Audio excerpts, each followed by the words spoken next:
Hello, everybody, and welcome to another episode of the Black Spinner Music Vidcast, along with the co-host Al Horta. How's it going, Al? Hey man, it's going great, brother. How you doing? I'm doing really well. Today we got a very special guest with us today. We got the one and only Tim Verling with us today, and we're going to be talking about his eight tracks collection and book, and also the Y&T book he wrote. He wrote two more books. He was on our show probably about a month ago talking about his Kansas book, the album review. So Yeah. today we're going to talk about his book about eight tracks, and also he wrote a book about the album reviews of Y&T, which is a very interesting band, and we'll get into that. How's it going, Tim? How have you been? It's going really well, guys. Thanks for having me on again. Always good talking to you guys. And I can see already we're off to a good start because we were talking before we started recording. Al's got three Rush 8 tracks in the background. That's a good background. And cats. Does it get any better? You know? Nah, man. I mean, yeah. Well, this is the 2112 8 track, still sealed. I actually Yep. found these two when I was hunting. I back in the '90s, I would go to, when vinyl was kind of dead and it was cheap to get. I would go to record conventions, and you could pick up vinyl at those conventions like between $1 and $5 for really Yeah. good like titles, dude. It was more about like CDs actually at that time. Like, I mean, vendors would have a lot of vinyl, but they were pushing more of the CDs because that was what was big in the '90s at the time. It was like vinyl was not big, man. It was a lot of people were giving away vinyl basically, man. But I did not saw that and a lot of times I went to those conventions. I'd hunt down. I'm a rabid Rush fan, so I was trying to like build my collection, and I'd go up and ask anything by Rush, anything by Rush. That'd be my first question, And then one guy was like, "Yeah, I got these two sealed 8 tracks," and hadn't thought about 8 tracks in a long time. And I was like, "Well, how much do you want for me?" He's like, 50 cents a piece is fine, you know. Those days are long gone. And I'm like, 50 cents a piece for sealed, man. Hey, sign me up. Yeah. I never opened them or anything. Even though I had Yeah. a working 8-track player at home, I never opened them or anything because, I mean, why? I could just put in the CD or put the album on, Yeah. I didn't I get get that it. nostalgic, but it was just cool to have these. Oh, And then this Permanent Waves one, my good old co-host there, Andy, he found it at a thrift store, and he knows how huge of a Rush fan he is. So I what was it, $2, $3? yeah, it's like $3. Yeah, so That he bought it for me and he mailed it to me, And thank you very much, Andy. I appreciate that. that kind of And thing is getting less and less common to find quality rock albums on 8 track for that low a price because nowadays a lot of people they know what they've got and they know what people are looking for. yeah, So yeah, I mean, yeah, when I started, and I talk about it in the book, when I started collecting, they had little or no value. So people were just throwing them out, and there's a story in my book about people were literally throwing them in the throwing garbage. them out, man. Yeah. Yeah, Yeah, so let's touch up on that eight-track book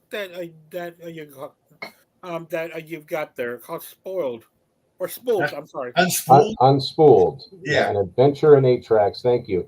Yeah, this is my first. This is actually my first book, and it originally came out through Kickstarter. So the people that ordered have got the OG. They've got a real collector's item because that's all there ever will be.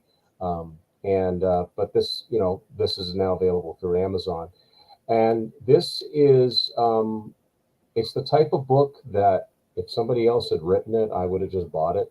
But it's the type of book I've never seen anything about because um, 8 tracks have never had that cool factor that vinyl um, did and has again, and even cassettes to some extent as we're all getting older and nostalgic. There's a great nostalgia about cassettes, but when people think of 8 tracks, they tend to think of a couple of things. They tend to think of the '70s, and they tend to think of them not working very well and getting caught in the machines and winding up. But what I wanted to shed light on is the phenomenon of RCOs, which stands for Record Club Only 8 tracks. These were the titles that Columbia House and RCA Music Service offered after 8 tracks disappeared off of store shelves around 1982, very beginning of 1983, a lot of people thought that was the end of 8 tracks. And I did too for many years. But if you were a member of one of those record clubs and got your music by the mail, you could still get certain titles on 8 track all the way through 1988, Wow. which seems late, still seems very late to me to manufacture albums on 8 track, but they did. And a lot of people, this is a world that a lot of people don't know about and a part of music history. And I think all music history should be documented. So it's a lot to do with that, but there's also a lot of collecting stories, not just about 8 tracks, but music in general and why people collect things. A lot of, we all collect things, right? And why do we do it? Because we like it. It's fun. It's the thrill of the hunt. It's the thrill of tracking down something you've been looking for a long time and finally getting it on your shelf. So I think anybody can relate to that, whether or not they have any interest in 8 track tapes or not. That's really the that's the focus of it. But that's anyone can pick up this book and enjoy it. It's a coffee table book. It's got really nice graphics in it. You can lay it down and pick it up and middle of the book, doesn't matter where you read it. You don't necessarily have to read from start to finish. It is a trip through the 80s for me. Starts in 1981 and kind of ends in 1988, and there's reasons for that. But yeah, the idea that 8 tracks had absolutely no resale value by the end of the 80s, they were literally being thrown out. There is a story in my book about a buddy of mine that used to work at a bottle exchange, and someone had a bunch of empty beer bottles on the back of his truck. Also had a big garbage bag that was untied, and it fell open, full of 8 tracks. And the first one that fell out was Van Halen 2. Wow. And so that was a memorable haul because he said, what are you doing with those 8 tracks? He said, oh, I was just gonna throw them out. And he's like, can I have them? So and by the way, one of the 8 tracks in that bag was Fly By Night, so it was pretty exciting. That's cool. Yeah. So what was the first 8 track you ever owned or had, or what started this wonderful collection, wonderful hobby of yours? Well, I've always been interested. Let me back up. I remember when 8 tracks were current and out. I remember I was born in '74, so I remember when I was about 6 years old. My grandparents and some of my cousins had them, and I remember them listening to things like the Cars and Blondie and things like that, and a lot of country. But so I remember when they were in stores. But when I started collecting music and buying music, it was cassettes. It was like 1986, 1987. And I, like most people, hadn't thought about 8 tracks and thought that they quit making them years ago and they were just things that you'd find in your aunt and uncle's attic. They were old. Didn't occur to me there'd be new albums in this format when I was collecting these. But I've always liked the idea of having different formats of an album. And I remember it was in 1990, and I came across a flea market, and this person had a table full of 8 tracks. And again, I do think they were 50 cents each. Like you couldn't, you couldn't give these things away, right? Practically, they're selling them for dirt cheap. And I saw Journey's Escape, which I was a big Journey, well, I still am, but it was an album cover I recognized it right away from afar, and I'm like, oh, how much is that? And it's 50 cents. So I bought it more so honestly for the novelty of it, because at that time I didn't have any CDs, but I had that on vinyl and I had it on cassette. So I like the idea of having that image in these 3 different sizes. That's in the book too. Oh, yeah. But that's where it started. It started with Journey's Escape. Wow. Okay. Yeah, I've been seeing them a lot. I'm sorry, go ahead, Al. No. I was just gonna say I kind of grew up with them as well because we had a and I had it up until recently, like until before maybe a year or two before I moved. I had this. It was a console. It was 8-track radio. It was 8-track stereo and turntable and a speaker. And it was about probably like this tall. And I remember growing up with that. It was always in my brother's room because my brother. He would buy the albums and bring it home. And when I was really little, and he'd bring home the Zeppelin albums, the the Doors, the things they like. But my parents had some 8 tracks at home too. But growing up, well, both my parents from Portugal, so they had like the Portuguese ones, like so I kind of grew up in an ethnic, and listening to Portuguese music as well as rock, and things like that. So I kind of grew up, and I remember liking it as a little kid, and I vividly remember putting the 8 track in there, and you got to click it in there, and then it starts going right away, Yeah. and it was pretty funny, so. I mean, I stashed away in a box. I might have a couple of them left, that my parents had or something, and but I never really it wasn't until maybe I bought the 2 Rush ones or whatever. And even to this day, it's I never really got into buying them, you know what I mean?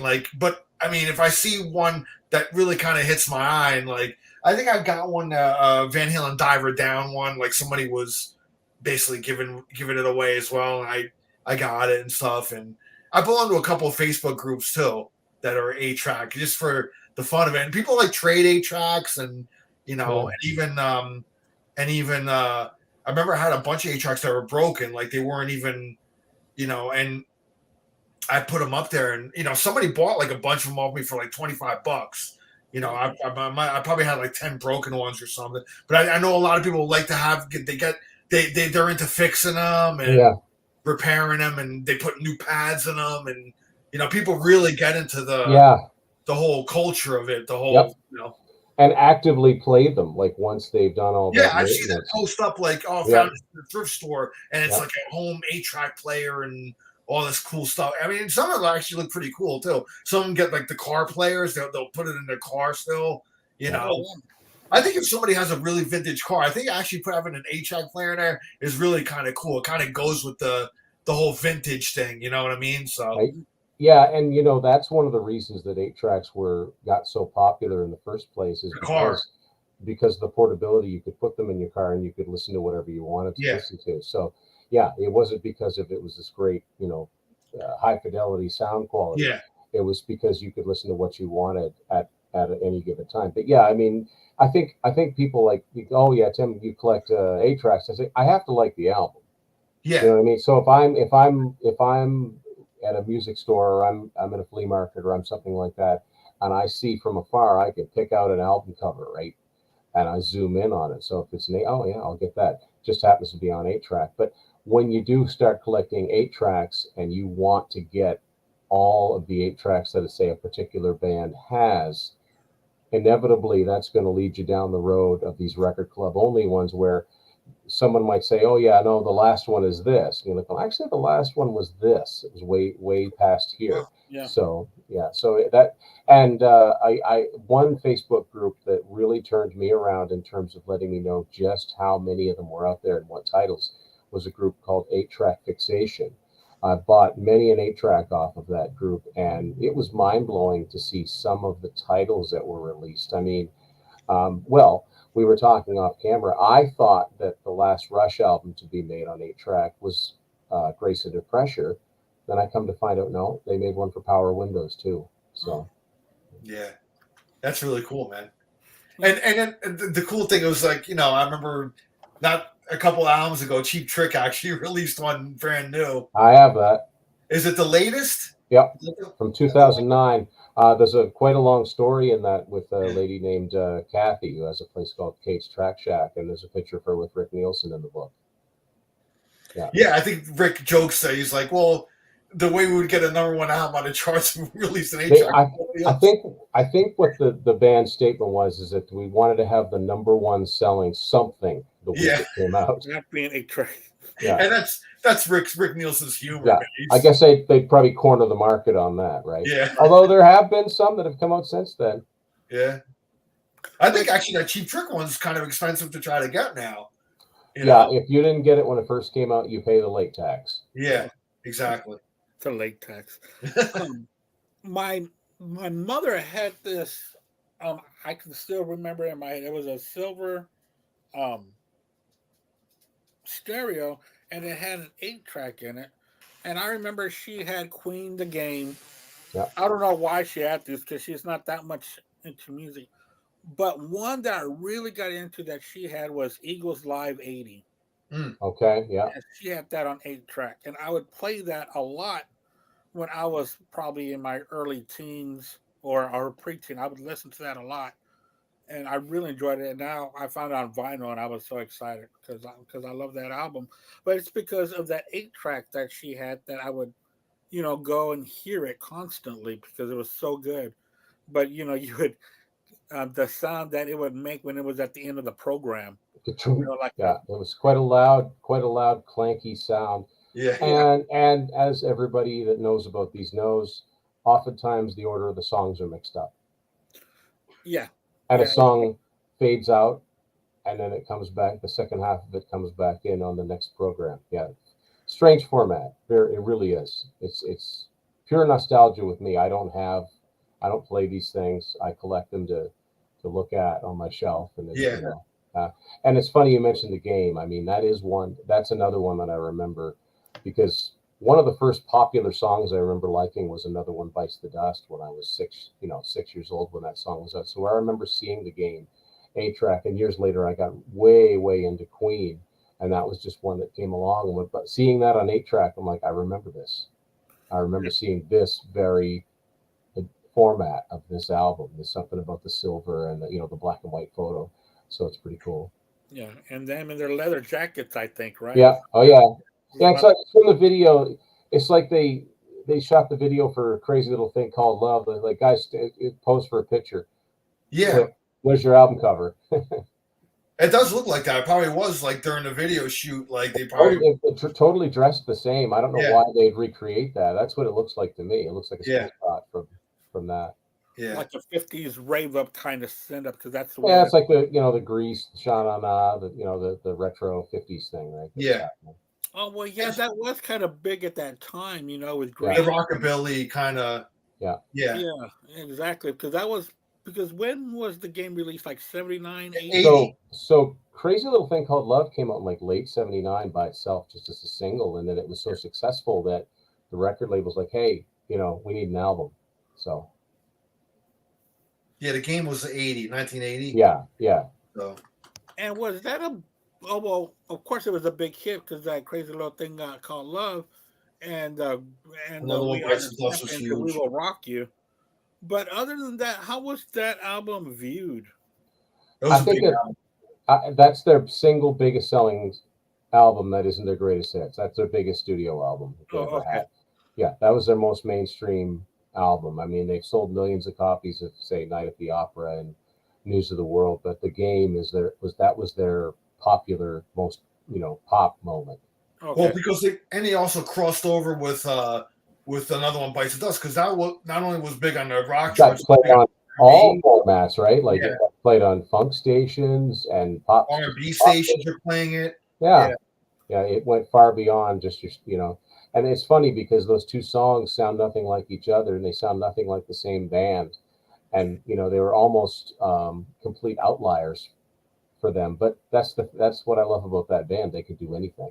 They're Oh, very diverse. Yeah. Yeah, oh well, yeah. I forgot that another Bites the Dust was on that album, and that yeah, was one of their biggest That, hits of all that's a time. yeah. massive It song, was man. a one-two punch, right? And I'll bet you a fair amount of the game album sold on 8 track because people wanted to cruise around and listen to it.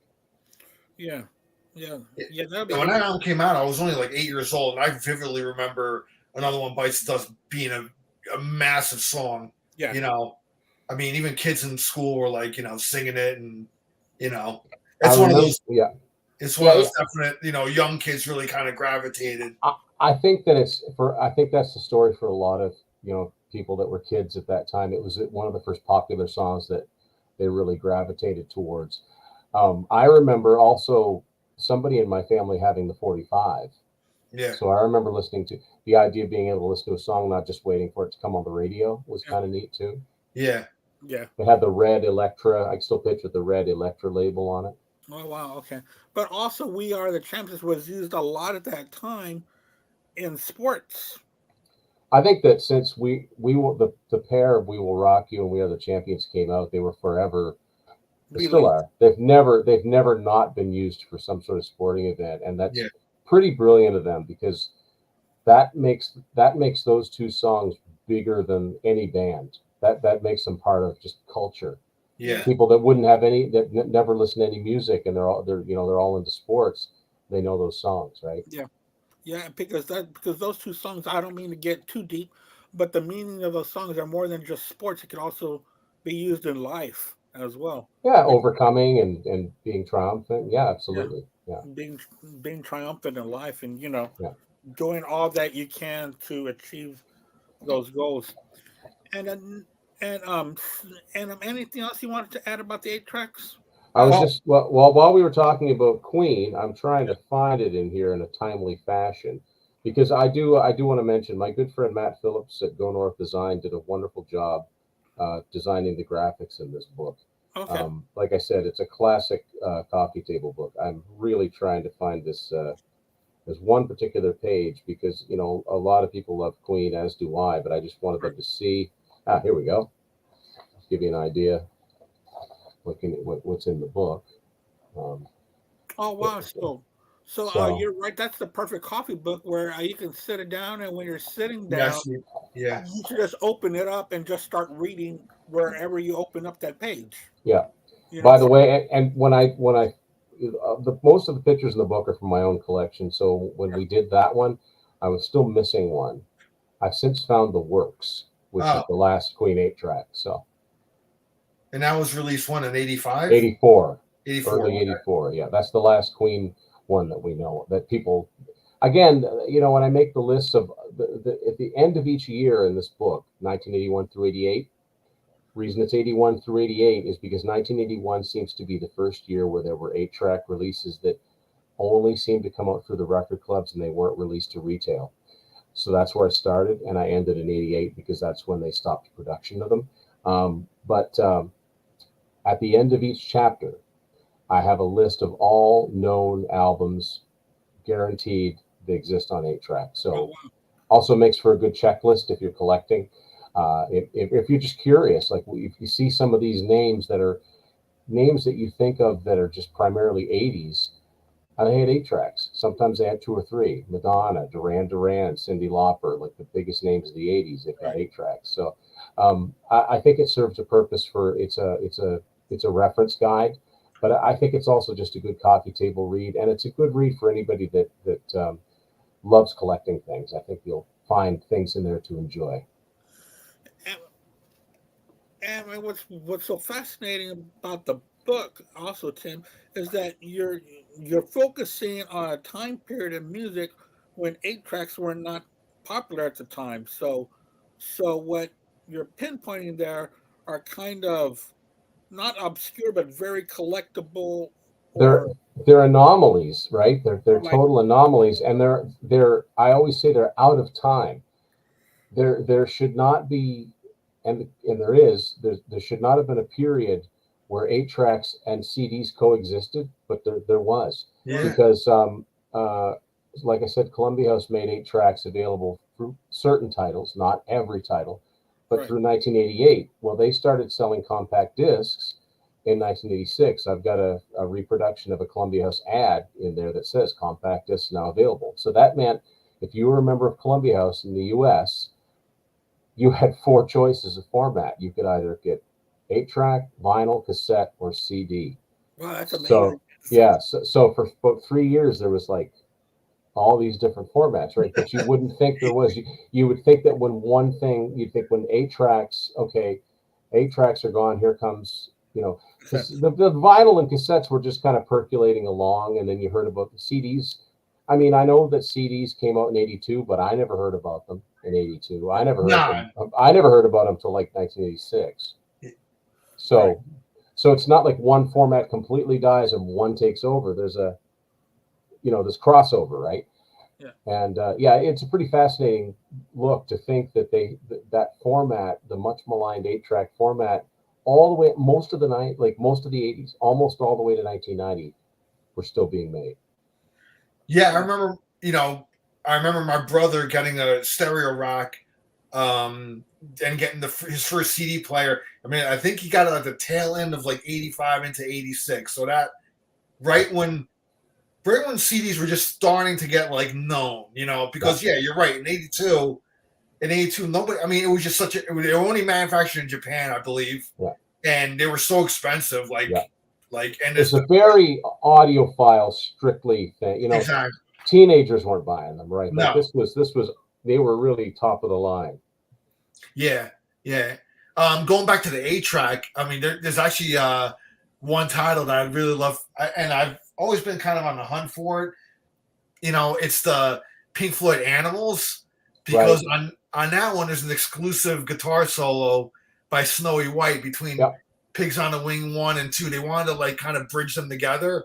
So on the 8-track, they had Snowy White play a guitar solo to kind of bridge them together, and it makes it exclusive to the 8-track because it's not available anywhere else. Yeah, which is kind of cool. That's the thing, that there are certain fan bases that might not necessarily collect 8-tracks, but if you're a big Pink Floyd fan, you know about that. Yeah.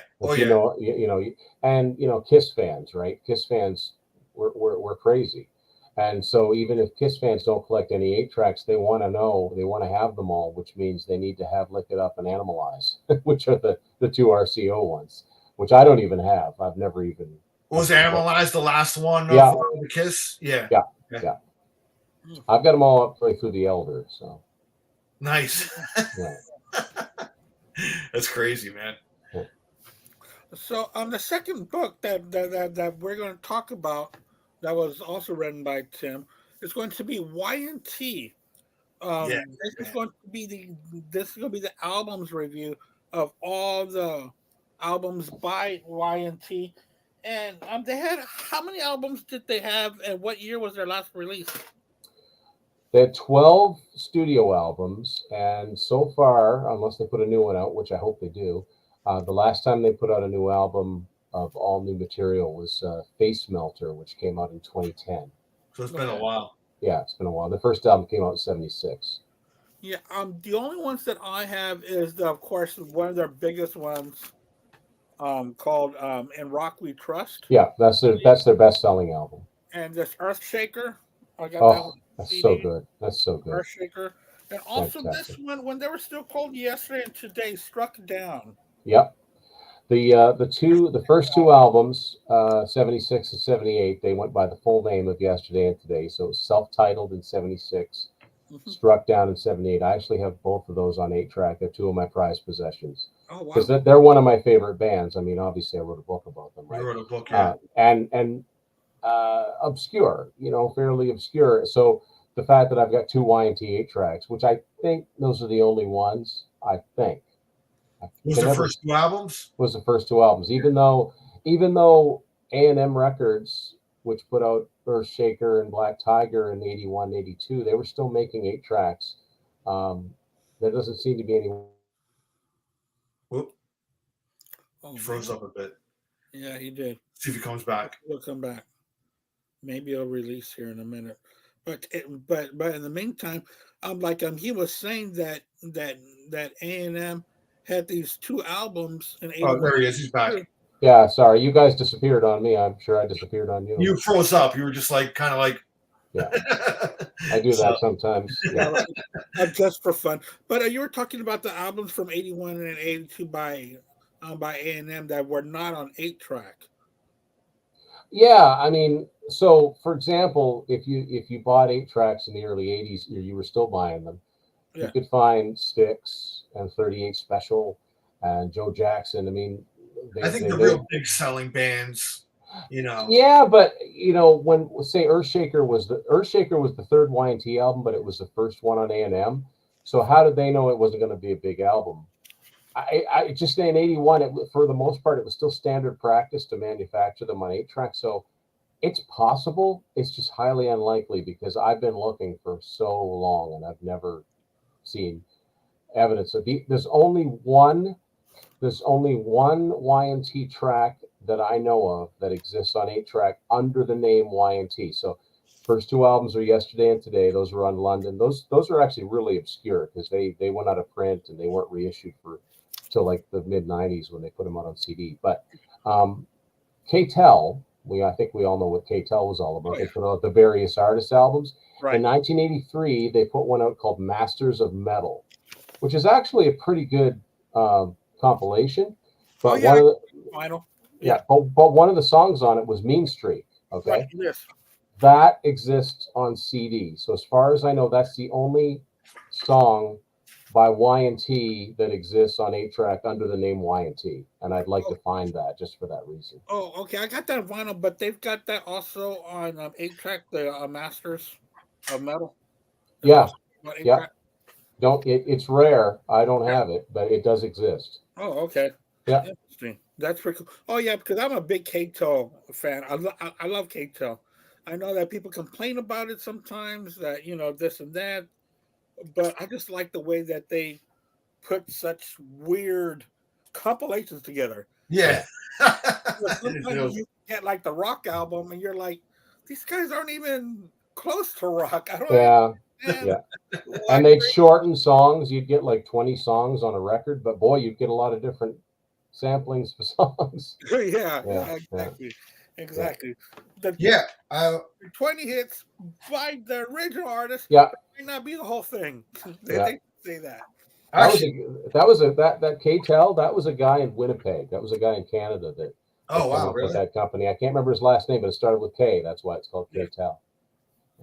Yeah, I was gonna say, I pulled out all my YT, which I have all on cassette actually. Um, it's funny. I don't have any on album or CD, but I need to remedy that. But I do have a Black Tiger on Yeah, cassette, Oh, wow. and I have Open Fire. yeah, Open Fire. I got Mean Streak. Great album, man. I love this one. yeah, yeah. Totally. And then this one is Down for the Count. Yeah, we talk a lot about in the chapter on the Down for the Count about where that album cover went wrong Yeah. for a lot of reasons. But yeah, I mean, I have all those cassettes. That's how I started, was on cassette with Y&T, and for a long time that was all I could find. The only CDs I could find were like Contagious and 10, like the more recent ones. Yeah. The A&M albums, with the exception of In Rock We Trust, were only available by import. So Now, have you ever yeah. seen YT live? No, they've never played anywhere around where I live. I'd love to. They're actually, I mean, and Andy knows this. He knows I go to a lot of concerts. We all, I guess because I lived in the New York area, I was spoiled. The New York City, the metro area. I lived in New Jersey, but like the tri-state area, I mean, they got everybody, man. But Y&T is one of those bands I've never seen live, and I've always wanted to. And I know Maniketti's still out there, man. He's still kicking ass, man. He's the last man standing of the original lineup, man. Yeah, He's still doing it. He's all still the rest are deceased, unfortunately. He still sings really well. He still plays really well. And he beat cancer too, like not too long ago too. Yeah, he's a survivor. Dave's a survivor for sure. I just think this band is an unsung band. I mean, people that know them know a lot about them, but to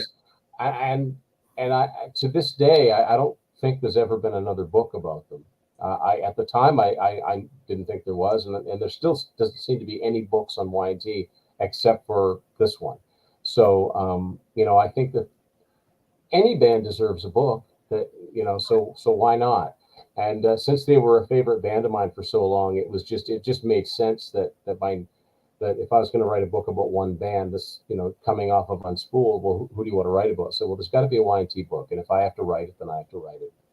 Yeah, they deserve it, man. They deserve, Yeah, they were a good hard rock band. What I wanted to ask you too was that hypothetical. Well, not hypothetically. We'll get to that in a minute.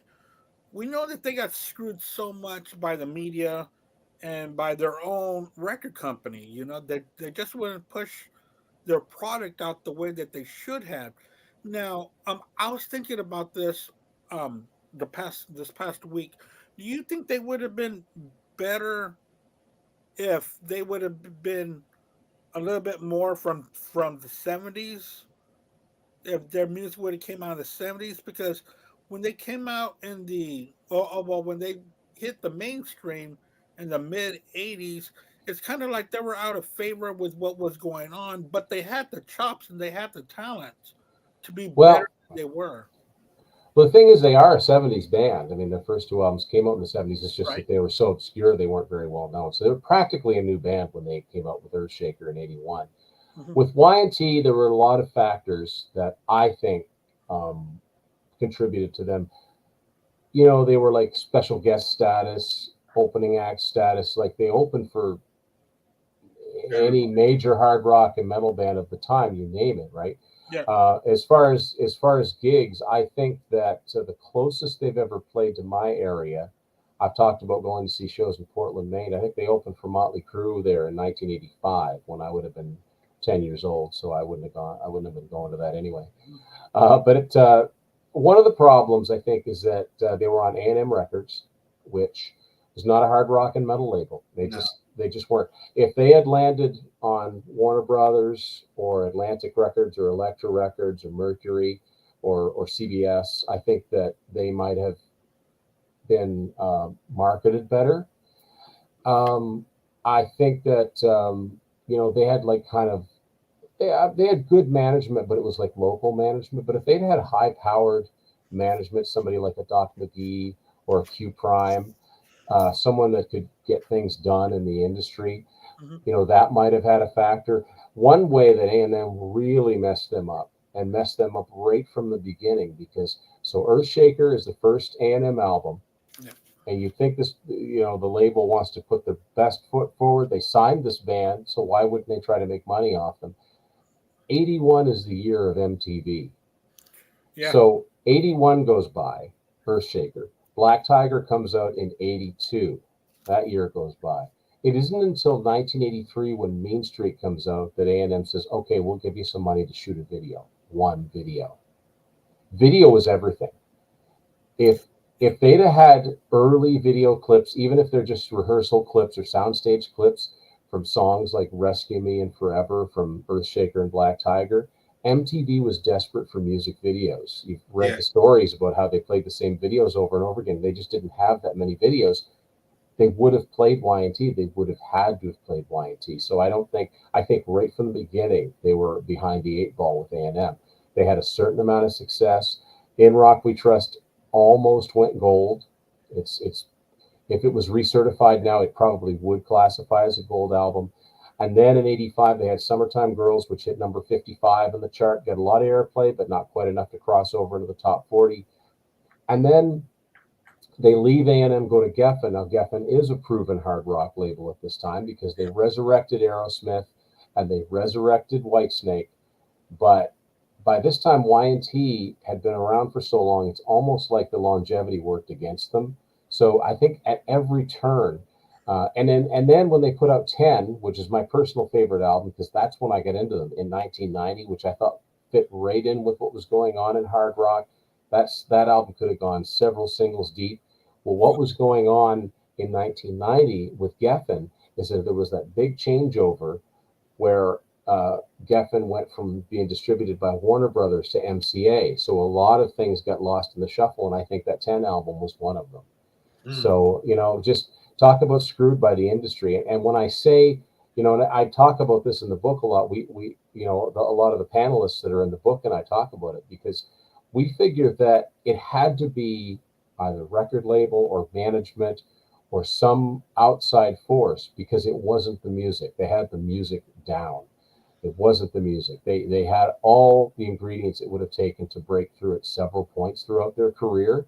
Yeah. But you know what? The fact of the matter is that they've never like they had like a 3 year hiatus in the early '90s, but after that, they've never gone away. They're still at it, so they're doing it for the right reasons. And because grunge was such a leveler for hard rock, like melodic rock in the early '90s, it kind of put Y&T on an even footing with a lot of these bands that sold more albums than they did in the '80s.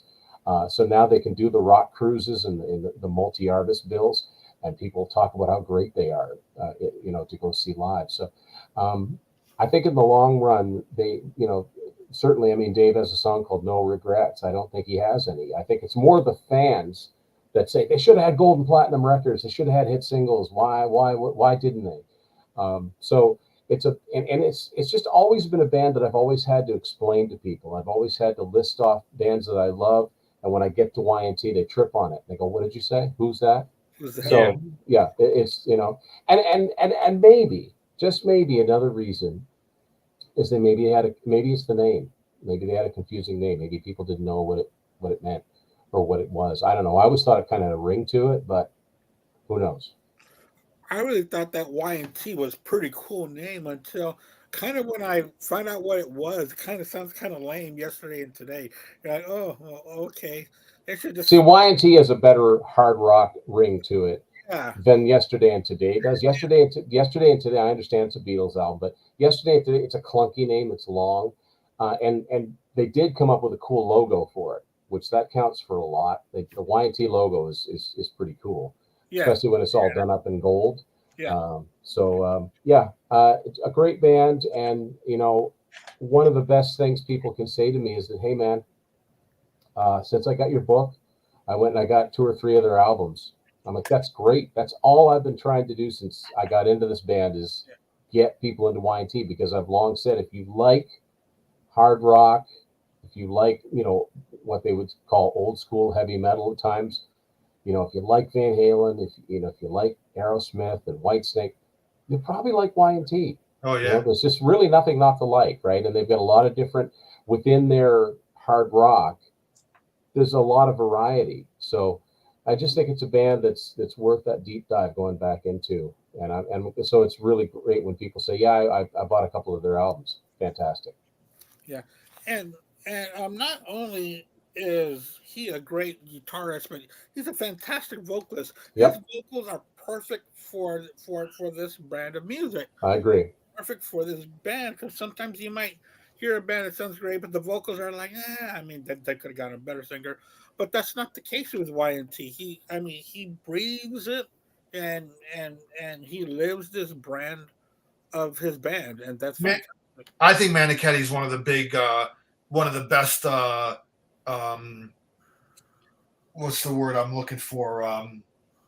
Kind of the double, Oh, vocal double threat. Yeah, double yeah. threat. That's Because it. he's the lead singer and the lead guitar player, and Yeah, he excels in both departments. And if good. anybody's not sure what he sounds like, it's like if anybody grew up in the '80s, surely you must remember Hearing Aid.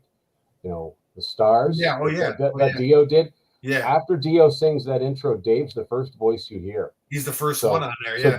Dio knew, like people in the industry like Dio and Rob Halford and Dee Snider, they all say, yeah, Meniketti, he's the man. He's great. I gotta admit, man, like the first time Y&T came on my radar was "Summertime Girls." It was because that Yep. was like an MTV video. It Yep. was a minor hit for them, probably their biggest well-known song. And I know they get accused kind of like a little bit of kind of softening their sound a bit and kind of going a bit more commercial. That and listen, man. Sometimes you got to pay the bills, man. You know what I Well, mean? they've been at it for almost 10 years at this Yeah, point. And the funny thing about that, the funny thing about Summertime Girls is that it's a perfectly good pop rock song. yeah. It's not representative, but how many times has that happened to a band where the song that people know from them has nothing to do Oh, it with what happens a their lot. overall sound? So imagine, if you will, a world where Y&T were the worldwide success and everybody knew who they were, and Van Halen was this obscure band that was sort of in the know and only a few people knew about them. Imagine if the only song you knew by Van Halen was Jump. Yeah, Same thing.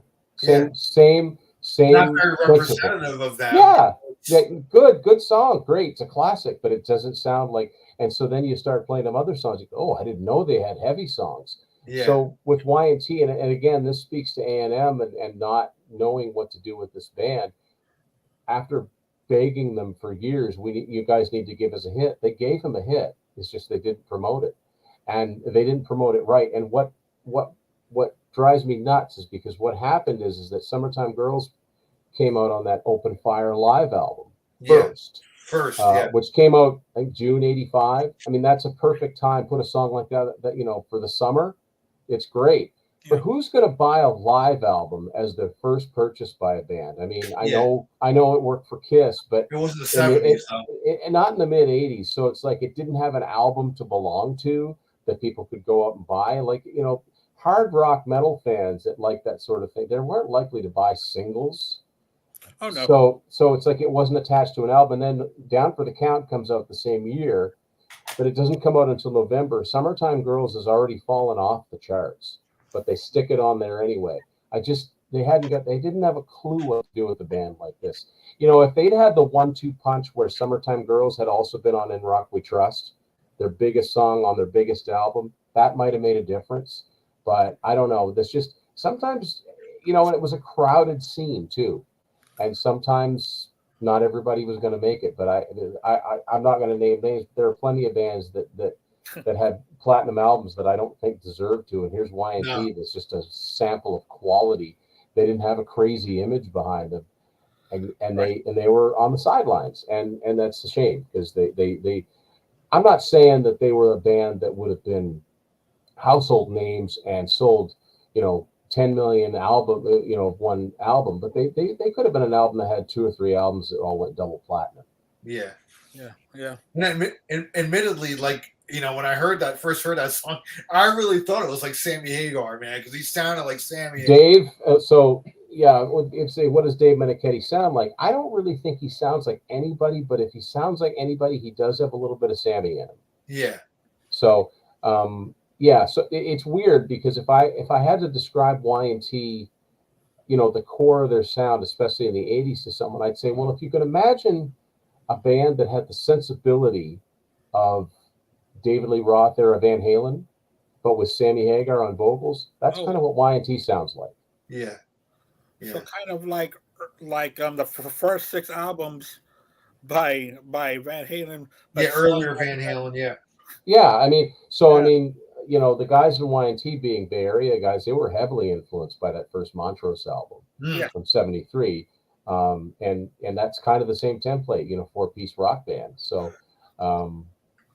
they had lots of chances to break. It just, there's that illogical, you just never know. It's a difference of degrees. Maybe if they've gotten this one tour here, like they opened for AC/DC in, I think, 82 in Europe. What if they'd opened for AC/DC in North America too? Yeah. They would have gotten in front of that many more faces. Yeah, especially in '82 after Riding High from Back in Black and For Those About to Rock. Yeah. I mean, they were on top of the world at that time. Yeah, that would have been a high profile opening gig for them to get. So, So is your book, the Y&T book, is it the same format kind of as your Kansas book? Yes, very, very much so. It's not quite as long a book, but it is absolutely the same format. There's a panel of people answering a set amount of questions for each of the studio albums. Okay. Yeah. Cool, man. I'll have to pick that book up too, man, because I really want to dive deep into Y&T more and get more into them. Like the way you champion them is kind of the way I champion kind of like a band like King's X. That's always had kind of like I think we all have these bands that should have made it, that we really think should have made it, and we can go into a lot of detail why we think they should have made it. Exactly. I think that Y&T should have made it. I think Coney Hatch should have been a bigger band. I think Vandenberg should have been a bigger band. How was Coney Hatch perceived more in Canada? Because down here, I mean, they're really not really known. So in Canada, the first Coney Hatch album went gold. And Hey Operator hit number 18. It was a top 20 single. That's about it. That's, if anybody knows them now, it's because of the first album and Hey Operator. But fantastic band, and they're still out there doing gigs too. As a matter of fact, Sean Kelly, who's currently the guitarist in Coney Hatch, wrote the foreword for my Y&T book. Oh, cool! Oh, cool. Awesome. That's awesome. Yeah. Oh, and going back to the Kansas book, so you had. Who from Kansas? Oh, Kerry Livgren. So Kerry Livgren is one of the founders of Kansas and one of the main songwriters of Kansas. And as we're doing this, he posted a couple of fans. Greg, I don't want to forget his name, Greg Abbott, and I don't know the other guy's name, but they kind of made a trip to Kansas and to Topeka, Kansas, to tour some of these places that are well known in Kansas fandom, like the band house where they used to practice and things like that. And they actually met Kerry Livgren and presented him with a copy of my book, and Kerry posted it on his Facebook, which is mind blowing That's because mind blowing. that's like if I'd done a Queen book and Brian May had posted about it. I'm like, that's Yeah. unbelievable. So yeah, Congratulations, man. thank you. So That's yeah, the really Y&T book and the Kansas book are very similar in makeup. They're the same size. It's just the Kansas. Well, there's more albums to talk about, and there's more panelists, but it's the same format, and it's a format. uh, yeah. He got it. He got it. Yeah, you froze up a little bit there. I don't know if Oh, you can did see I? it. Okay, there you Oh, go. There you go. that's weird because for once you guys didn't, so I thought everything was all right. Where did you lose me? No, we got what Yeah, you were saying, man. yeah, Okay. yeah. It was just like maybe 2-3 seconds. That's really it. Right. So, Andy, I know if you have any more questions, go ahead. I was gonna actually just make if I ever when I get to see Y&T one day, maybe I'll bring Manichetti a book if I Well, get to meet him. I'll tell you, I've had the privilege of having two of the members of the band on my show. That Oh, Aaron Lee, who's their current bass player, and Right. John Nyman, who's been their oh, longtime nice. second guitar player. They both came on my show, and Oh, okay. So they're aware of the book. yeah, and Dave's aware of it too. And I've got people that know people, so yeah, I'm hoping that I can get a copy into his hands Cool. someday. Oh yeah, Yeah. that's so awesome to have a band that you wrote a book about enjoy the book. That's pretty. It would be very disappointing to have somebody, not like for some reason, and it'd be like because the whole point was I'm never gonna write a book like The Dirt on a band. I'm never Yeah, gonna yeah, write it's Yeah, about the music. It's for me. It's about the music. yeah. It's writing it as a fan, Yeah, not as someone yeah. trying to get notoriety because of bad doings by people. Yeah, You're no, I'm writing about this is a band that I think more people should check out. And yeah, here's a nice format if you're curious. Here's all the albums, here's the songs on the albums, and you can kind of get a feel from reading each chapter. Okay, this sounds like maybe this is one of the heavier ones. I think I might really like this one. This sounds like a more commercial one. I don't know about that. Maybe I'll check it out later. So yeah, I wanted to make it real simple because you can go online and you can Google anything, but it's all kind of coming at you at once. So I thought it would be nice to have a physical product you can pick up, hold in your hands, take it with you, take it to the bathroom with you. I don't care, but read and here are the albums, and this is when they came out, and this is what they look like, and you know, have I fun, love have fun. those. yeah, I love those album by album books by bands. I mean, it really helps me learn more. It's Yeah, just kind of to me. It's because growing up and having albums and CDs and everything, I was always such a huge reader of the liner notes. I always read liner notes, and yes. this just to me like this is kind of an extension of that. It just you're learning I more, even more. always ate. I would just eat the liner notes up, right? Even Yeah, when they were just cassettes, I would always read about who produced this, where was it recorded, exactly. what labels on, who took the pictures, who do they thank, all of that stuff. who do I they? just, I it's in there. always read who do they think because it was always the bands that we know and love. Yeah, And yeah. you're like, wow, You're like, they know them. I wonder why, yeah, little always things the like same that. thing. I would like to thank Ozzy. Really? Wow, you know Yeah, Ozzy Osbourne? yeah, Because a lot of them started off with Ozzy. I always yeah, started with thanking Ozzy and Sharon and stuff yeah. like that. So yes, I always read the thank yous. But now that you're talking about liner notes, and you're talking about the YNT, this Earth Shaker, when you open mine up, the insert is both in England and Japanese. Yeah, you got the same import copy I did because Yeah, Y&T was a band like Japan took to their hearts right away. And so for many, when I first started, I, I could find whatever cassettes I could find. But when I started, converting over to CD, if it wasn't for those Japanese imports, I wouldn't have those A&M albums because they just except for In Rock We Trust, they were never manufactured domestically. A&M actually did make In Rock We Trust on CD way back in '84. I mean, long out of print. But other than that, Open Fire, Down for the Count, all of those A&M albums, you had to get imports until the reissues started happening much, much later. So hats off. And Y&T knew it too. Y&T knew, that's why they wrote Midnight in Tokyo. That's a salute to their Japanese fan base. Well, yeah, because this one right here, their second album, it was a reissue from 1992. Yeah, same one I've got. I think that's for years. That's the only one there was. They did the first two. They did the Yesterday and Today and Struck Down. My Right. understanding is that they ripped the band off too because they kind of took the money and ran. Oh wow. But I remember because I was excited when those came out because I'd never heard those first two albums. Yeah. Not only were they out of print, they were long out of print. Like London Records, they didn't, they never got reissued, and so that was a big deal to hear those. Even though I knew some of the songs, like I knew 25 hours a day because it was on Open Fire, and I knew Beautiful Dreamer because it was on the best of 81 to 85. Other than that, when I got the first album, these are songs I'd never heard before. So it was like a new album almost. That's why, man, kids nowadays, they don't know how damn good they have it. The Man. struggle, like, and figuring out, okay, well, how many albums do they have? So, like, if the current album's called 10, my math's not good, but I only count 7. So what am I missing? Yeah, Right. exactly.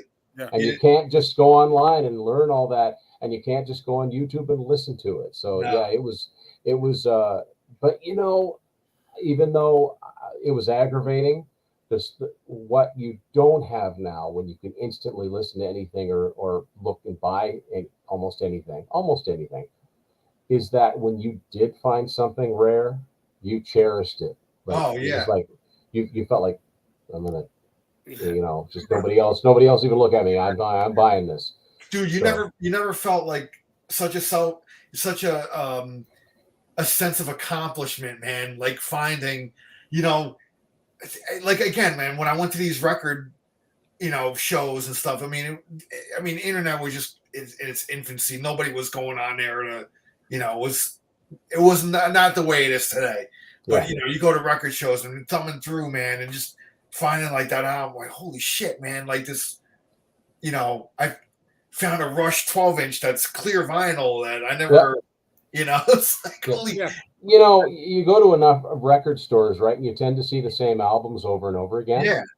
But then when you find one that you've actually been looking for, Yeah. because let's say you're looking for a particular album from, I don't know, let's say you're looking for a particular, go way back, say Nazareth. Yeah.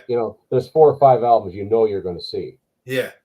But then you see one you don't see all the time, and then Yeah. you see one you've never seen. So, Or and even that's the other, chances, or even heard of before, right? You don't even when you find an album you didn't know existed.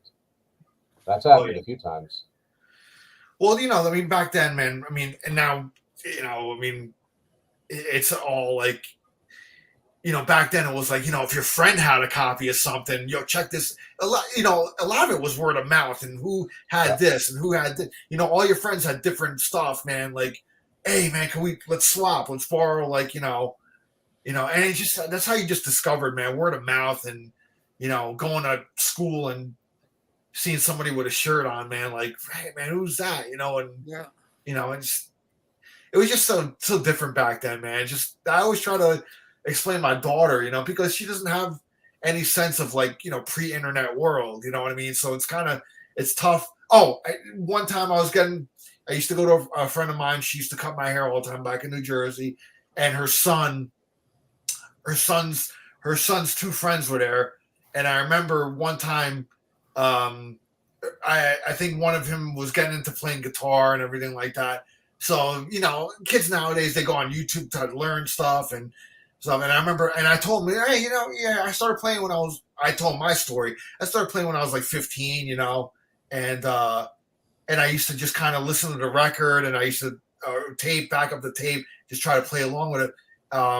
He's like, oh, you didn't go on YouTube? I was like, there's no YouTube back then. It's just, they don't have this concept of like, even if you just take a lot of conversations that we take for granted now and think about our younger selves. Oh yeah, well, I uploaded that to YouTube. You did what to what? Like, what are you talking about? Yeah. It's English, but I don't understand you. So exactly, things, it's and I think that's why these classic bands mean so much, because I just remember that thrill of finding and like, oh, that's what that looks like. Oh, isn't that the coolest cover I've ever seen? Yeah, And look at exactly. that.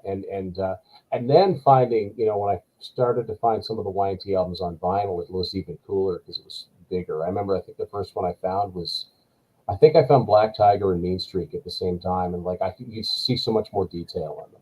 Oh yeah, Yeah, because definitely. I love the artwork, and I'd love to, and now that I'm like, I'm thinking about it, I'm like, I'd really love to pick up some YT on vinyl, you know, and because the artwork is so nice. I love the Black Tiger one too, man. Yeah, That's like really cool, yeah, But to have that in album format would be really, really badass, man. You yeah. know, so yeah, man. YT is a great band. I mean, I really want to dive more, deeper into them. Um, are those yesterday and today albums? They're still hard to find nowadays. They on CD, yeah. There's the band themselves put out a set A in box the set of early songs. 2010s. No, they just put out a 2 CD set that had them Oh, both on the same. Or okay. no, it's just one CD because they're short albums. That you've got them both on. So the So two of them could fit on a yeah, single. but you could probably go. The cheapest thing would probably just be to get the first two on vinyl. Yeah. But yeah, because the first two albums don't seem to. I don't know. I wish Rock Candy would reissue those Oh, first yeah, two yeah, like they did with, because I know they did Earthshaker, and I think they did Earthshaker, Black Tiger, and Mean Street. But I wish yeah. they would do the first two albums because they deserve that deluxe treatment. And Yeah, talking there's about, that album that vinyl was talking about. oh Yeah, yeah, Rock We Trust. That's cool, man. Rock We Trust. yeah, Yeah, yeah. and Let's talk about the band too, man. I mean, Leonard Hayes was such a killer drummer, man. Never gets talked about. Like He never gets talked. in deep drum circles, yes, he gets Yes. talked about. Yeah. But overall, he's not. He's never mentioned as much as he should be. He had like the fastest right foot. He only played a single bass drum, bass pedal, but Yeah. it sounded like he was playing double bass, Oh especially yeah. live. And yeah, just insane sense of time and a very unique sound, and always playing for the song. It wasn't showy. It always fit the song. When it was like a frenetic, action packed part of the song, that's when it would increase. But if he wanted to play it real simple, just four on the floor, he would do that too. But Yeah. all the whole band was just Joey Alves. Dave played lead guitar. Joey Alves was the original rhythm guitarist, dedicated rhythm guitarist. But when he laid a riff down, it was just mathematically precise because that was his gig. His gig was to play the riffs and Yeah. keep that rhythm going. And then Phil Kennemore, he was a very inventive bass player, and and he wrote a lot of the lyrics, and a lot of his lyrics had like a unique spin on things. So it was just those four guys coming together. It was just a magical thing. Now they've always had good players in the band, but it's that original band that it's so sad that Dave's the only one left of the four of Yeah. them. yeah, Yeah. yeah. We've talked about that before on other podcasts. How he's the only one remaining of the original bands. Um, how many albums did the original four make? They made so yesterday and today, Struck Down, Earthshaker, Black Tiger, Mean Streak, and Rock We Trust, Down for the Count. So seven studio albums, and the Okay. live album Open Fire, but seven studio albums. Wow, wow, that's a good run Yeah, for a band like that to be to stick together, even if their success was kind of a minimal, just like we are talking about, that they all stuck together. I think one of the things that was different too is that when you signed with a record label, you signed for so many albums, and it was cheaper for the label to just honor that contract than it was for them to drop you. Okay, So yeah, and another thing that I wanted to add about YouTube or the day or the time of stream, which I do stream a lot. I stream a lot at work because I can't bring all this to work with me, so I use my phone. Yeah. But it's kind of cheapening music as well. Even though we have anything we want almost ever made in the palm of our hands or in the tip of our fingers, but still, it just seems that people today are just like, oh, I like that song, skip it, I'll skip it, I'll skip it, I'll skip it. They don't let anything grow anymore. yeah, I listened to an entire album, right? I give Right, it a of shot, course. and I never buy. I have never bought, nor I don't think I ever will buy anything digital. That's just my opinion, but Right. the way I always describe it, I will not pay for air.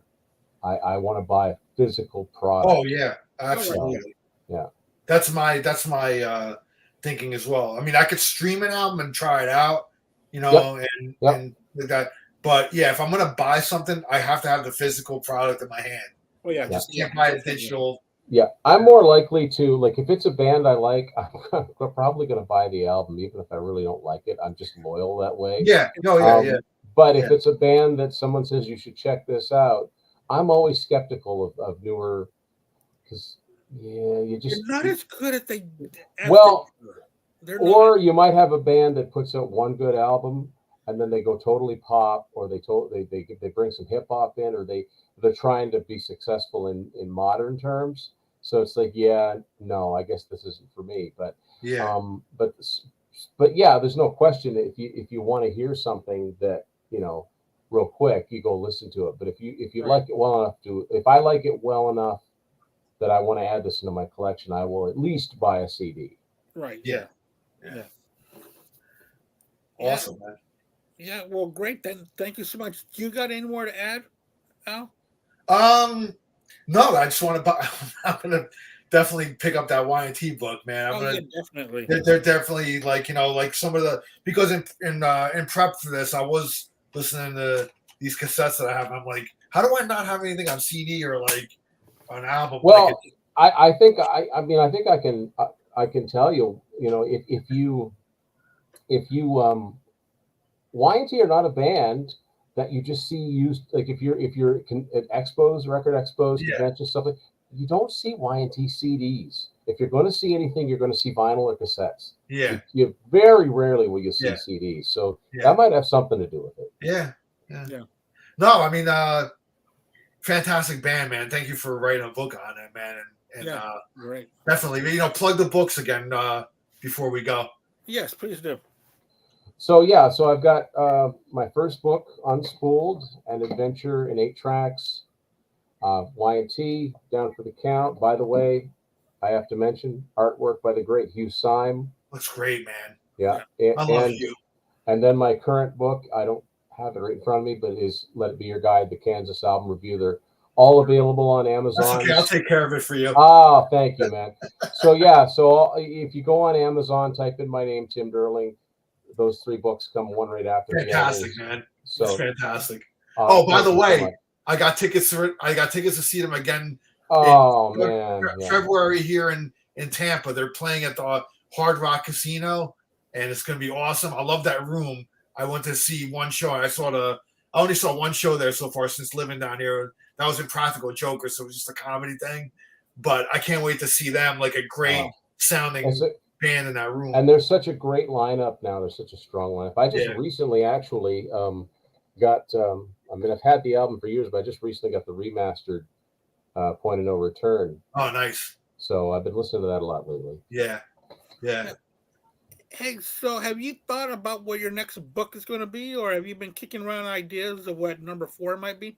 I'll tell you what, I'm very, very close to finishing my 4th book. Oh, you're almost finished with it. Yeah. Wow, okay. I'm just waiting on some finishing touches. I don't want to say what it's on, but I will say that it is similar to my past 2 books, but in some ways very different. Okay. Oh, okay. Oh, wow. So you're almost finished with number 4. Yeah. Awesome. I wanted to know if you had any ideas for number 4, and you're almost done with I've got number 5. I've got an idea for number 5 too. I always try to jot things down when I think of them, but yeah. And like all of these cases, to me, these are books that they're groups or artists that nobody's writing about, or nobody's writing about them in this way, or so I hope I can bring something unique, because there's a lot of people put out a lot of rock books. Yeah. Never enough content. I just hope I bring something unique to the table. Excellent.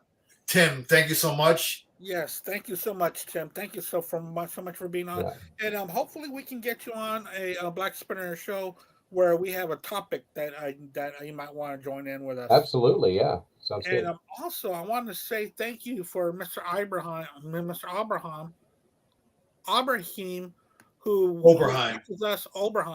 watches all the way from Australia. Yeah. Yes. Every week for over a month now. Thank you, Oberheim. Yes, thank you. He's commented on my videos too. I appreciate it. Oh, awesome. Yeah. Awesome. So So we're a big fan of yours, Yeah. Oberheim. So thank you Yeah. so much for Great this. classic synthesizer too. That's Yeah. right, man. Yeah. On a lot of classic Rush recordings. When I think Oberheim, I think the beginning of Tom Sawyer. Yeah. That's the Oberheim. Yeah. Oh man. All right. Yeah. So All right. Andy, man. Yeah. Anything else?